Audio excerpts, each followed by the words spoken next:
Welcome students to finding X. और आज हम देखेंगे प्रैक्टिस सेट 2.2। बट उसके पहले कुछ बेसिक्स जो हैं वो क्लियर कर लेते हैं हमेशा की तरह से। तो सबसे पहली जो टर्म यहाँ पर आप देख रहे हैं या फिर जो यहाँ पे यूज़ हो रही है वो है इर्रेशनल नंबर। कल हम लोगों ने पढ़ा था रैशनल नंबर के बारे में।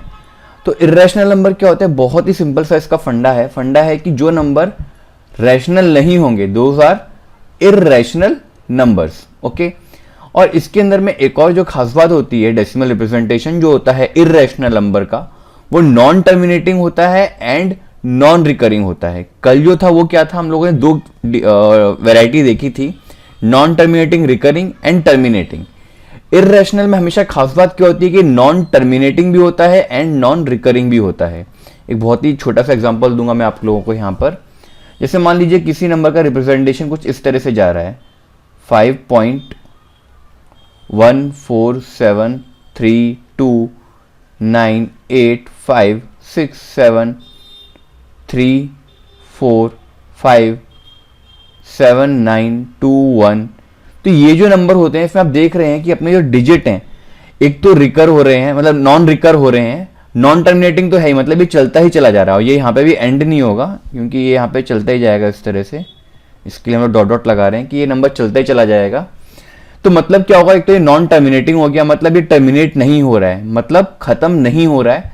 और नॉन रिकरिंग मतलब कुछ रिपीट भी नहीं हो रहा है, क्योंकि कल हम देख रहे थे कि वो रिपीट होना स्टार्ट हो जाते हैं। बट जो नंबर रिपीट नहीं होते, जिनका डेसिमल रिप्रेजेंटेशन रिपीट नहीं होता है, वो होते हैं इर्रेशनल नंबर। तो अपने इर्रेशनल नंबर के अंदर में जो नंबर आते हैं, बहुत छोटे छोटे नंबर जो मैं लेना चाहूंगा यहाँ पे, वो होते हैं जैसे कि अपना ले लीजिए आप √2, √3, √5, √7। इस तरह से जो रहते हैं अपने, वो सारे के सारे क्या रहते हैं, ये सारे के सारे क्या हैं, अपने इर्रेशनल नंबर है। अब जैसे कि अपना जो √4 है वो इर्रेशनल में नहीं आया, क्योंकि √4 हमको पता है क्या हो जाता है, एक परफेक्ट स्क्वायर है 4, तो मेरा क्या बन जाएगा, वो 2 आ जाएगा, इसके लिए नहीं होगा। नेक्स्ट जो बहुत एक इंपॉर्टेंट डेफिनेशन जो इस प्रैक्टिस सेट के लिए जरूरी है वो है कोप्राइम नंबर्स। कोप्राइम नंबर क्या होगा, मतलब कोई भी दो नंबर जिनका केवल और केवल only if the only positive integer जो कि उन दोनों को डिवाइड कर रहा हो वो क्या हो, 1 हो।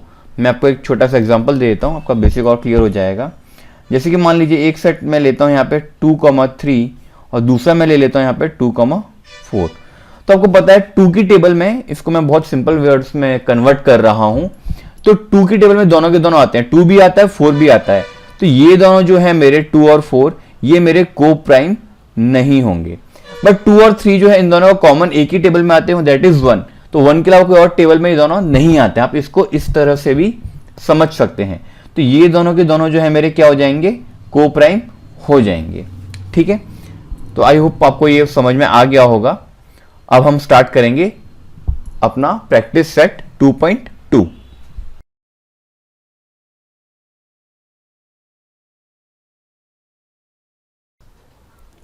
फर्स्ट क्वेश्चन जो देके रखा है वो है show that 4√2 is an irrational number. तो ये क्या है, ये थोड़ा सा थ्योरेटिकल क्वेश्चन इस प्रैक्टिस सेट में देके रखे हुए हैं और ज्यादा बड़ी एक्सरसाइज ये सेट नहीं है, प्रैक्टिस सेट जो है अपना। तो इसके लिए हम लोग क्या करेंगे, मैंने आपको पहले से सोल्यूशन लिख के रखा हुआ। और सेकंड थिंग ये जो है बहुत ही थोड़ा सा थ्योरेटिकल टाइप का है, इसमें कुछ सॉल्व करने लायक नहीं है। तो आपको स्टेप बाय स्टेप जो इसके अंदर मेन स्टेप इन्वॉल्व होते हैं वो आपको मैं एक्सप्लेन करूंगा। और यही स्टेप आपको फॉलो करने हैं जब भी कुछ इस तरह का प्रूव करने के लिए आता है कि कोई भी नंबर को हमको क्या करना है, इर्रेशनल प्रूव करना है। तो हम पहले क्या अज्यूम कर लेंगे कि हमको पता है ऑल्दो कि ये इर्रेशनल है, बट स्टिल हम ये अज्यूम करेंगे कि 4√2 जो है मेरा क्या है, रैशनल नंबर है। और उसके बाद में अगर वो रैशनल, आपको पता है कोई भी रैशनल नंबर को हम P/Q के फॉर्म में रिप्रेजेंट कर सकते हैं। तो 4√2 इक्वल टू क्या हो गया, A/B हो गया। बट यहां पे एक छोटा सा पॉइंट और लिखना है, जहां पर कि मेरी B की जो वैल्यू है इज नॉट इक्वल टू 0। ये हमारे रैशनल नंबर की डेफिनेशन होती है और हमने इसको रैशनल नंबर ही अज्यूम करके रखा हुआ है। तो B should not be equal to 0, ये भी आप लिख देंगे यहां पर। फिर यहां पे क्या हो जाएगा, 4√2 इक्वल टू A/B आ गया। देन क्या हो जाएगा, तो मैं यहां पे क्या करूंगा, ये वाले 4 को मैं इस तरफ ट्रांसफर कर दूंगा इक्वेशन के। तो √2 इक्वल टू क्या हो जाएगा, A/4B। तो A/4B मेरा क्या होता है, एक तरह से एक रैशनल नंबर ही हुआ। तो हमारा क्या है, उसके अकॉर्डिंग अगर ये रैशनल नंबर है तो इक्वेशन का लॉ होता है कि जो लेफ्ट हैंड साइड में वही राइट हैंड साइड में होता है। तो √2 भी क्या होना चाहिए, एक रैशनल नंबर होना चाहिए, बट हमको पता है कि √2 क्या है, एक इर्रेशनल नंबर है। तो इसका मतलब क्या हो, हमारी जो अजम्पशन थी, आप यहाँ पे लिखेंगे so our assumption was wrong. यहाँ पे एक स्टेटमेंट आप ऐड कर सकते हैं आप चाहें तो, so our assumption was wrong. तो हमारी जो अजम्पशन थी वो रॉन्ग होगी, क्योंकि हमको पता है ये फैक्ट कि √2 क्या है अपना, इर्रेशनल। अभी थोड़ी देर पहले मैंने आपको बताया है। तो इसका मतलब क्या हो गया, √2 रैशनल इर्रेशनल, इसका मतलब क्या होगा, ये भी टर्म क्या होगी, इर्रेशनल होगी। इसका मीन निकल के आया कि 4√2 भी जो है वो क्या है, एक इर्रेशनल नंबर है।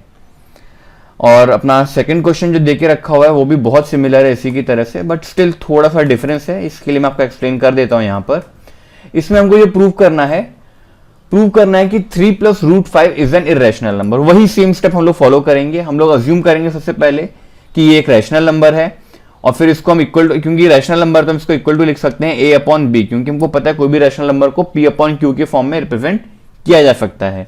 अगेन यहां पर एक और स्टेप आएगा कि b where b is not equal to 0।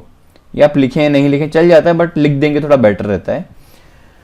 तो हम लोग अभी 3 को क्या कर रहे हैं, यहां पर आप देख सकते हैं ये वाला जो 3 था मैं शिफ्ट करूंगा इस तरफ, तो a/b - 3 हो जाएगा। अब एलसीएम लूंगा तो ये वाला जो b है वो यहां पर आ जाएगा, a - 3b/b। तो √5 इक्वल टू क्या हो गया, a - 3b/b हो गया। तो हमारा ये जो चीज देखिए रखी हुई है a - 3b, ये तो क्या है, एक रैशनल है। तो इसका मतलब क्या होना चाहिए, √5 भी रैशनल होना चाहिए, बट हमको पता है कि √5 क्या होता है, एक इर्रेशनल होता है। वही चीज हम लोगों ने यहाँ पे वर्ड के फॉर्म में लिख करके रखी हुई है। तो इसका मतलब क्या हो गया, 3 + √5 इज एन इर्रेशनल नंबर। कुछ लोगों को समझ में नहीं आता, मैंने बहुत ही सिंपल फॉर्मेट में इसको देके रखा हुआ है।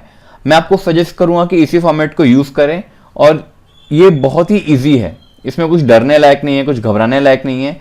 बस हमको जो इर्रेशनल नंबर है वो एक साइड ले आना है, बाकी सारी टर्म्स को एक तरफ कर देना होता है, और फिर हम इजीली इसको प्रूव कर सकते हैं। तो अपना यहां पे हम लोगों ने प्रूफ लिख भी दिया है। So 3 + √5 is an irrational number. Next question है, represent the numbers √5 and √10 on a number line. देखिए इस तरह के जो क्वेश्चन है ना, अलग अलग तरह से आते हैं। कभी कभी आता है √2, कभी आता है √3 ड्रॉ करने के लिए।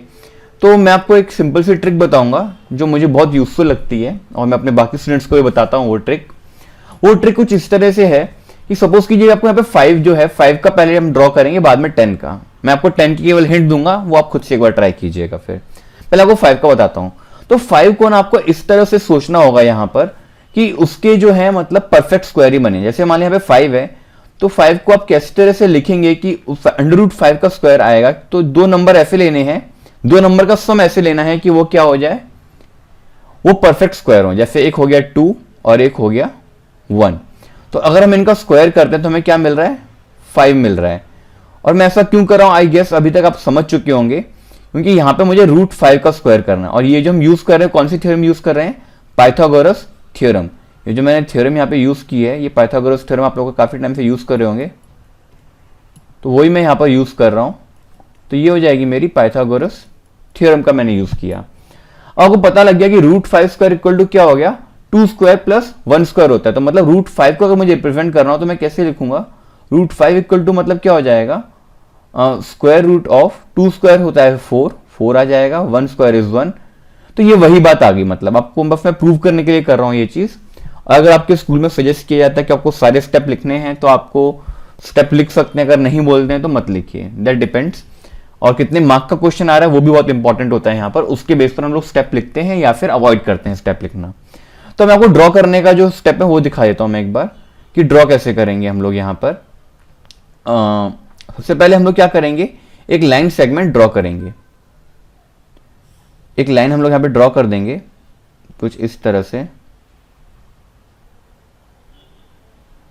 एक हम लोगों ने लाइन ड्रॉ जैसी कर दी, उसके बाद में ये हमारी लाइन ड्रॉ हो चुकी है। उसके बाद हम लोग क्या करेंगे, यहाँ पर एक पॉइंट ले लेंगे A, और दूसरा पॉइंट एक और आप मार्क कीजिएगा स्केल से 2 यूनिट्स। 2 यूनिट्स ही वर्ड क्यों यूज करते हैं, बहुत से बच्चों को कंफ्यूजन होता है। आप 2 सेंटीमीटर भी अज्यूम कर सकते हैं, ऐसा कुछ नहीं है। आप 4 सेंटीमीटर ले सकते हैं।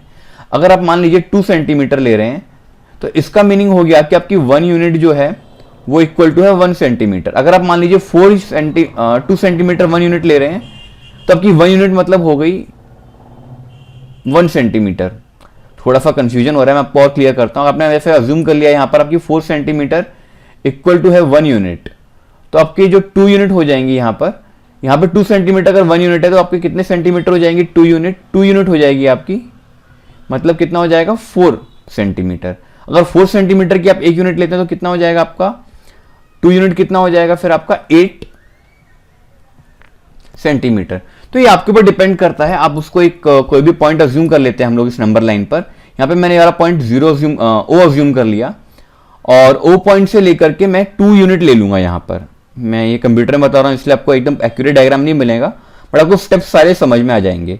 फिर अब 2 यूनिट जो है ओ पॉइंट से, इसको हम लोग ले लेंगे ए पॉइंट, और यहाँ पे हम लोग क्या करेंगे, ये हमारा 2 यूनिट हो जाएगा। ये हमारा कितना यूनिट हो गया? 2 यूनिट। जो भी आप अज्यूम करना चाहें वो अज्यूम कर सकते हैं। उसके बाद में ए से परपेंडिकुलर लाइन आपको ड्रॉ करनी है, जो कि होगी कितने यूनिट की? 1 यूनिट की। तो मैं यहां पर एक लाइन ड्रॉ कर दूंगा जो कि मेरी जाएगी नियर अबाउट 1 यूनिट की। ये मेरी लाइन हो गई 1 यूनिट की। उसके बाद मैं क्या करूंगा, ये मेरा पॉइंट हो जाएगा बी। उसके बाद हमारा नेक्स्ट स्टेप क्या हुआ, हम लोग क्या करेंगे, यहां पर इन दोनों लाइन सेगमेंट को ज्वाइन कर देंगे, पॉइंट ओ और पॉइंट बी को ज्वाइन कर देंगे। तो एक तरह से हमारा ये क्या हो गया, पाइथागोरस थ्योरम को आई थिंक कि आपको अच्छे समझ में आ गया कि हमारी पाइथागोरस थ्योरम किस तरह से लग रही थी। तो अब इन दोनों पॉइंट को ज्वाइन कर दिया आपने, ओ और बी को। उसके बाद आप ओ पे पॉइंट पे कंपास रखेंगे, कंपास की निडल रखेंगे ये वाले पॉइंट पे, मतलब ओ पॉइंट पे रखेंगे, और ओ पॉइंट से इतना ओपन करेंगे और पेंसिल से यहां पर इस तरह से मार्क कर देंगे। तो जहां पे भी ये रे टाइप की जो मतलब ये आर्क टाइप की जो फॉर्म होगी, आपका क्या बन जाएगा, ये वाला पॉइंट अगर मान लीजिए आपको मिल रहा है सी, तो सी पॉइंट जो होगा अपना वो क्या हो जाएगा, √5 को रिप्रेजेंट करेगा।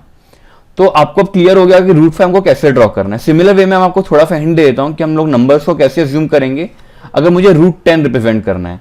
तो √10 के लिए आपको कुछ 2 नंबर ऐसे परफेक्ट स्क्वायर्स चुनने होंगे। तो कौन से चुनेंगे आप? 3 और 1। अगर आप 3 का स्क्वायर करेंगे तो आपको मिलेगा 9, और 1 का स्क्वायर करेंगे तो 1 मिलेगा। तो आपको ये क्या हो जाएगा, √10 के लिए हो जाएगा। तो मतलब क्या होगा, बेस में जहां भी हम लोगों ने यहाँ पे 2 यूनिट लिया था ओ ए को, वहां हम लेंगे 3 यूनिट, और 1 यूनिट ले लेंगे अपनी ये वाली लाइन को। फिर आप इस तरह से क्या कर सकते हैं, √10 को भी रिप्रेजेंट कर सकते हैं। इसका बस यही एक मेथड नहीं है, 1-2 मेथड और भी हैं, कुछ के मैं लिंक आपको अपने डिस्क्रिप्शन में दे दूंगा, आप उन मेथड्स को भी देख सकते हैं और आपको अच्छे से क्लियर हो जाएगा। ऐसे यूट्यूब पे और भी बहुत सारे वीडियोस हैं कि किस तरह से ड्रॉ किया जाता है, आप कोई सा भी यूज कर सकते हैं। अब जो हमारा आता है नेक्स्ट क्वेश्चन और लास्ट क्वेश्चन आता है इस प्रैक्टिस सेट का, कि हमें लिखने हैं 3 रैशनल नंबर 2 पॉइंट्स के बीच में। अब देखिए 2 पॉइंट्स के बीच में अगर आपको रैशनल नंबर लिखने होते हैं तो आपको थोड़ा सा मैं यहाँ पे रफ में एक्सप्लेन कर देता हूँ। जैसे कि मान लीजिए इसके अंदर बहुत ही सिंपल सा लॉजिक आपको यूज करना है। आपको पहला नंबर, जैसे मान आपको मैं बोलता हूँ 1 to 10 के बीच में लिखना होता अगर आपको, तो अब क्या करते हैं, मैं आपको क्या सजेस्ट करता है, इन दोनों नंबर को ऐड करो, 1 को ऐड करो और 10 को ऐड करो, तो क्या मिल जाएगा अपने को 11, और इसको 2 से डिवाइड कर दो, तो क्या मिल जाएगा हमको यहाँ पर नंबर जो मिलेगा वो मिलेगा 5.5। आपको पता है ये 1 और 10 के बीच में आ रहा है 5.5। फिर से फर्स्ट नंबर जो 1 है और 5.5 है, इन दोनों को ऐड करो और डिवाइड बाय 2 करो। तो यही सारा मेथड हम जो है यहाँ पे भी यूज करेंगे रैशनल नंबर फाइंड करने के लिए जो हमको निकालने हैं। तो पहले मैं 0.3 को मतलब -0.5 को, इन दो का हमको निकालना है। तो मुझे जो फर्स्ट नंबर निकालना होगा, तो हम लोग पहला नंबर निकालेंगे रैशनल नंबर बिटवीन 0.3 एंड -0.5। ये आप लैंग्वेज लिखना चाहें तो लिख सकते हैं यहाँ पर, रैशनल नंबर बिटवीन 0.3 एंड -0.5। तो आपको कैसे मिल जाएगा, ये 0.3 को मैं ऐड करूंगा -0.5 से, और फिर मैं क्या कर दूंगा यहाँ पे इसको 2 से डिवाइड कर दूंगा। तो +0.3 है, -0.5 है, इन दोनों को अगर हम ऐड करेंगे तो हमको पता है क्या मिलेगा, -0.2/2। तो ये क्या हो जाएगा, -0.1। और फिर से हम लोग क्या लिखेंगे, अभी 0.3 और -0.1 के बीच में एक और नंबर फाइंड आउट कर लेंगे हम लोग।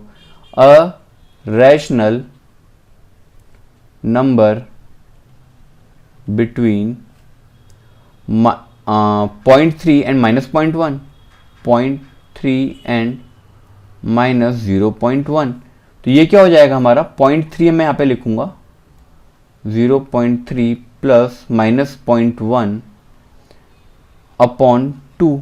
तो यहाँ पे क्या आ जाएगा, अभी यहाँ पर आ जाएगा 0.2/2, देखिए यहाँ पे माइनस का 2 आया था, यहाँ पे क्या आ जाएगा मेरा प्लस का 2 आएगा, तो यहाँ पे 0.2/2 करूंगा तो मेरे को क्या मिलने वाला है 0.1। इसी तरह से फिर से आप नेक्स्ट स्टेप में क्या लेंगे 0.3, मतलब ये 0.3 प्लस 0.1 अबाउट डिवाइडेड बाय 2, तो आप नेक्स्ट नंबर भी निकाल सकते हैं। मैं हल्का सा रफ में कर देता हूँ, बाकी जो स्टेटमेंट लिखने आप लिख ही लेंगे। इंपॉर्टेंट जो चीज़ आपको समझ में आना चाहिए कैसे सॉल्व करना है इसको। तो हम लोग यहाँ पे क्या करेंगे अभी 0.3 प्लस 0.1/2 इक्वल टू क्या हो जाएगा, ये हो जाएगा 0.4/2, तो ये हो जाएगा 0.2। ठीक है, आपको समझ में आया कैसे करना है। इसी सिमिलर वे में अपने बाकी के 3 सब पार्ट भी यहाँ पे दे करके रखे हुए हैं, और मैं आपके लिए यहाँ पर एक लास्ट सब पार्ट जो है वो कर देता हूँ सॉल्व, और बाकी के जो 2 सब पार्ट है मतलब सेकंड और थर्ड सब पार्ट जो है वो आप खुद से सॉल्व करके देखेंगे और मुझे बताएंगे अगर आपको कोई डिफिकल्टी आती है तो। चलिए लास्ट सब पार्ट में देखते हैं। -4.5 एंड -4.6 देके रखा हुआ है, तो वही हम लोग फिर से करेंगे। -4.5 एंड -4.6 को ऐड करेंगे। मैं आपको केवल यहाँ पे सॉल्व कर रहा हूँ, आपको लैंग्वेज लिखनी है यहाँ पर, और रैशनल नंबर बिटवीन -4.5 एंड -4.6। तो मैं यहाँ पे केवल आपके लिए सॉल्व कर रहा हूँ। -4.5 प्लस -4.6 डिवाइडेड बाय, सॉरी ये लाइन बराबर नहीं बनी, डिवाइडेड बाय हो जाएगा ये 2। तो यहाँ पे क्या आ जाएगा अपने पास में, हम इन दोनों को ऐड करेंगे तो आएगा -9.1/2 इक्वल टू मिलेगा मेरे को यहाँ पर -4.55। ठीक है, फिर से हम लोग क्या करेंगे, -4.55 मिला तो -4.5 एंड -4.55 को ऐड करेंगे। -4.5 प्लस माइनस, अगर आपके पास एग्जाम में बहुत ही कम टाइम बचा हो तो आप डायरेक्ट भी सॉल्व कर सकते हैं। नो डाउट शायद आपके जो टीचर हैं वो थोड़ा मार्क्स कट कर दें, बट कुछ तो मिलेगा, छोड़ने से अच्छा है वो। तो आप इसको डायरेक्ट मैं करके दिखा रहा हूँ आपको, बहुत ही शॉर्टकट वे में कर रहा हूँ मैं इसको। तो इन दोनों को अगर हम अभी ऐड करते हैं तो हमको क्या मिलेगा यहाँ पर -9.05 आ जाएगा इन दोनों को ऐड करने के बाद में, अपॉन 2 आ जाएगा। वैसे ऐड कैसे करते हैं आपको पता ही होगा, बट फिर भी एक बार रफ में आपको मैं करके बता देता हूँ। जैसे -4.55 है यहाँ पर और दूसरा नंबर है -4.5। देखिए डेसिमल है तो हम इसको अलाइन करते हैं हमेशा, ये वाले पॉइंट्स को, ये वाला एक पॉइंट हो गया और ये वाला एक जो पॉइंट हो गया, इन दोनों को हमको अलाइन करना था। अब यहाँ पे 5 है, डेसिमल के बाद आपको पता है कितने भी 0 लगा सकते हैं, तो यहाँ पे क्या आ जाएगा मेरा 0 आ जाएगा। ओके, तो 5 का तो 5 ऐसे ही आ जाएगा मेरा, 5 प्लस 0 क्या हो जाएगा, यहाँ पे 5 आ जाएगा। 5 प्लस 5 इज 10, तो यहाँ पे 0 आ जाएगा और कैरी 1 हो जाएगी। अभी सारे नेगेटिव के नंबर हैं तो डेसिमल के नीचे डेसिमल आता है, यहाँ पे डेसिमल आ जाएगा। 4 प्लस 4 8, 8 प्लस 1 9, तो ये हो गया 9.05। अब 9.05 को हम डिवाइड कैसे करते हैं, मैंने लास्ट 2.1 में आपको 2-3 बार डिवीजन करके दिखाया था कि डेसिमल नंबर का डिवीजन किस तरह से होता है। तो यहाँ पे जब आप इनको दोनों को डिवाइड करेंगे तो आपको मिलेगा -4.525, -4.525। बट अगर आप चाहें तो इसको राउंड फिगर कर सकते हैं, क्योंकि ये जो नंबर है ये 4 से बड़ा है। देखिए इसके बाद में हम इसको राउंड फिगर कर रहे हैं तो ये 5 जो है 4 से बड़ा है। अगर वो 4 से बड़ा होता है तो यहाँ पर एक नंबर बड़ा हो जाता है, मतलब 2 की जगह पे क्या हो जाएगा 3 हो जाएगा। 4 होता है यहाँ पे 2 की जगह पे तो वो 5 हो जाता। तो यहाँ पे हो जाएगा। मैं इसके रिगार्डिंग में आपको जरूरत होगी तो एक और वीडियो बना दूंगा कि राउंडिंग ऑफ किस तरह से करते हैं। -4.53। ओके, अब हमें तीसरा नंबर भी फाइंड करना है तो फिर से वही स्टेप फॉलो करेंगे। -4.5 plus -4.53 divided by 2 equal to क्या आ जाएगा यहाँ पर, इक्वल टू मिलेगा हमको 4.515, मतलब माइनस तो है ही ऑलरेडी, -4.515। ये मैंने इन दोनों को प्लस करके फिर डिवाइड भी करके डायरेक्ट आंसर निकाल के रखा हुआ था। आप इसको सॉल्व कीजिएगा और नो डाउट मैं बार बार वही बात बोलता हूँ, अपना डाउट सारे क्लियर कीजिएगा मेरे से या कहीं से भी क्लियर कीजिए, बट क्लियर जरूर कीजिए। तो ये थी आज की हमारी एक्सरसाइज 2.2। आई होप आपको ये अच्छे समझ में आई होगी। वीडियो पसंद आया तो प्लीज़ लाइक कीजिए, शेयर कीजिए एंड सब्सक्राइब कीजिए। Thank you.